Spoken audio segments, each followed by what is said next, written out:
Hello, my name is Wendy Edey. I'm in Edmonton, and I am a member of Storytelling Alberta. Today it gives me great pleasure to introduce one of the founding members of Storytelling Alberta, Andrea Spalding.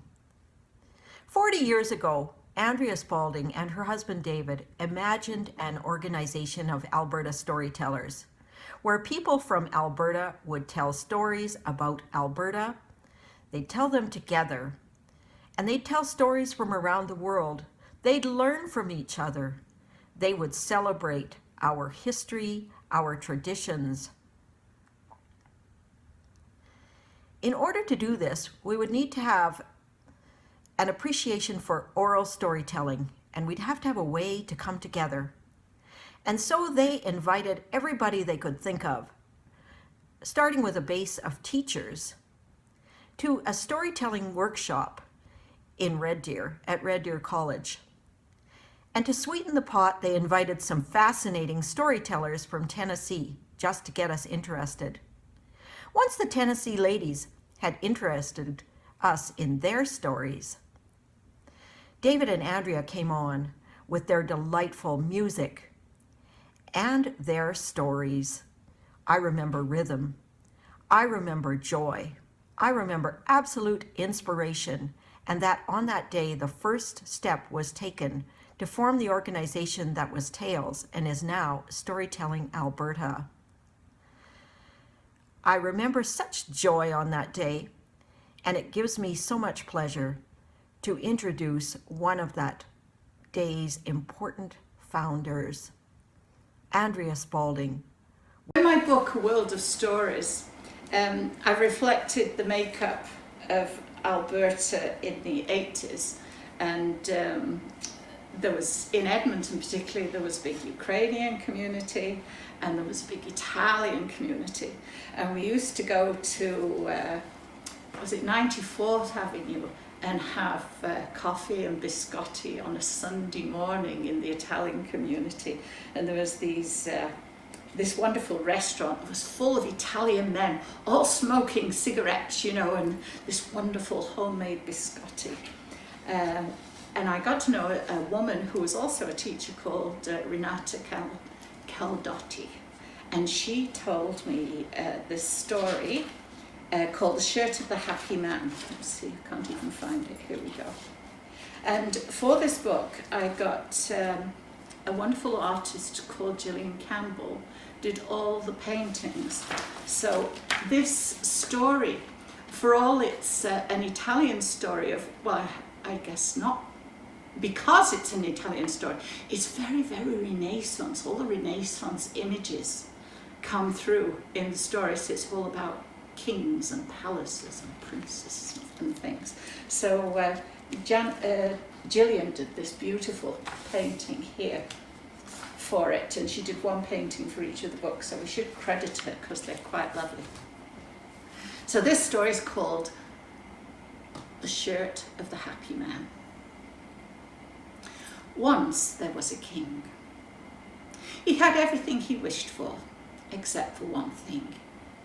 He had a son who was sad. And no matter what this man did, his son continued to be sad. The king bought him costly gifts.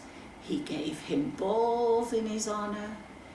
He did everything laden in with jewels, but no matter what he did, the boy remained sad. So the king thought, how can I deal with this? This needs to be cured. And he called together all the important people in his kingdom that he thought could help. He called the doctors and the astrologers and the wise women from the hills and the sorcerers and the magicians and the word weavers, and they all came together, and the king told of his problem. Said the wise men, we need to think about this. We need 3 days.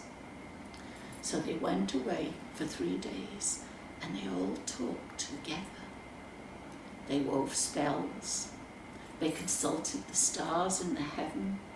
They looked through ancient tomes, and at the end of 3 days, The oldest woman amongst them came forward to the king. "Well, your highness," she says, "I know what you should do. Your son needs to wear the shirt of a happy man." Well, the king was elated. "My goodness," he said, "I would have given my child my kingdom if that would make him happy. Now all I have to do is find a happy man." But that's when he discovered this was not so easy to do. He looked around the court. This courtier was jealous. This courtier wanted to be married. This courtier wished he wasn't married. This courtier didn't have enough money. This courtier wanted too much money. Nobody was truly happy. So he sent his messengers out around the whole of his kingdom, and he said to them, "Find me the happy man. Tell them to come to my kingdom. Tell them to come to my court. I would like to meet them." And so the messengers went out throughout the land. And the first person to come forward was a young soldier from the army. "Your Highness," he said, "I'm truly happy. How can I help you?" "Are you happy?" said the king. "Why, yes, I serve you. I'm willing to serve you to the end of my days. What could be a better job than that?" Well, the king was pleased with his answer, but thought he better test it. So he said, "So, do you not want to be the generalissimo in the army?" "Ah," said the soldier, "in my heart I've always dreamed of that." So he wasn't a truly happy man. The next person to come forward was the cardinal, dressed in his red robes. He said, "I am the happiest man. I serve God and King. Who can ask for more than that?" "Ah," said the king, "what if you were Pope?"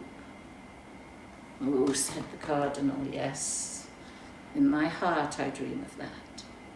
So the cardinal wasn't a happy man. The king went on his horse and he went to survey his kingdom. And he heard some children laughing. "Ah," he said, "maybe that's it. Maybe children are the truly happy people." And he rode over to see them, but before he could get there, the laughter turned to anger and they were fighting and they ran in crying to their mothers. And the king didn't know what to do. He took his horse and he went for a solitary ride in the forest.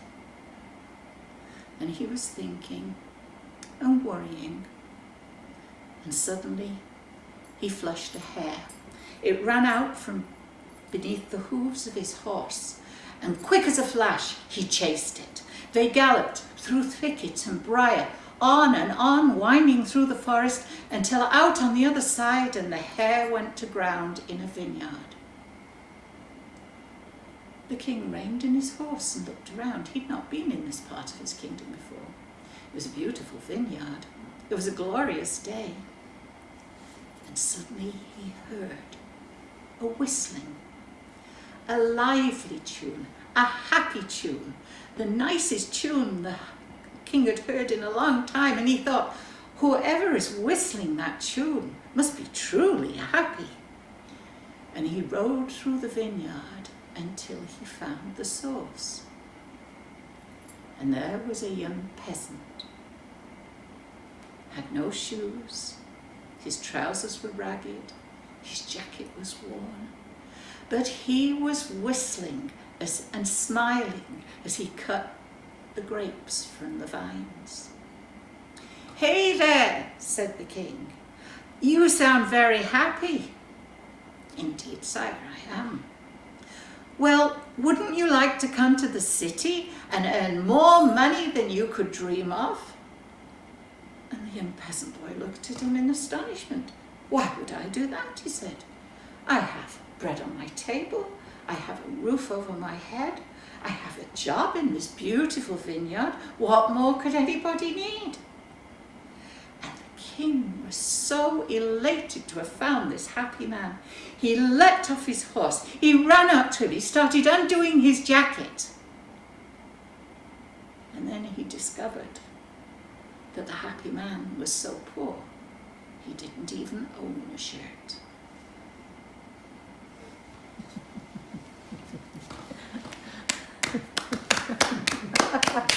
Well done. I remembered it. Yeah. Yeah, that's it.